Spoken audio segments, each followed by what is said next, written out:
سلام عزیزان، وقتتون بخیر. امیدوارم حال دلتون خوب باشه. دوستان، من توی روش‌های درمانی و مشاوره خودم فقط از اصول روانشناسی علمی استفاده میکنم. هیچ مدل دیگه‌ای، مخصوصا روش‌های سنتی و روانشناسی که اصطلاحاً بهش میگن روانشناسی زرد، یعنی همون روانشناسی قلابی که خیلی جاها کتاب‌هاش هم هست، اونها به درد زندگی شما نمیخوره.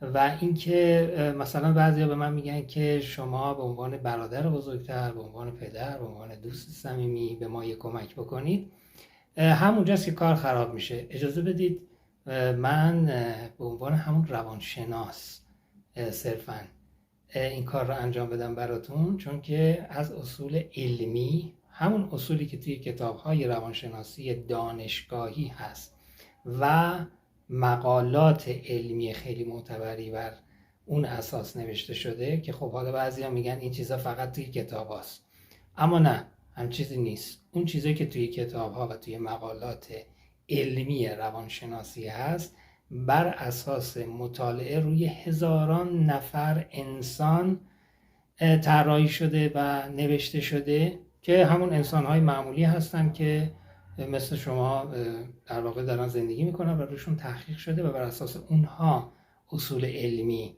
پایه‌گذاری شده.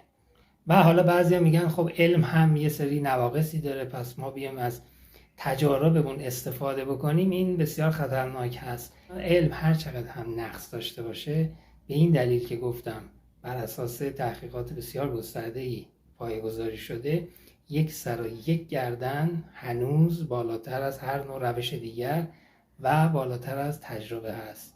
این یادتون باشه. روانشناسی فقط روانشناسی علمی که اینجا براتون نوشتم. موفق باشید.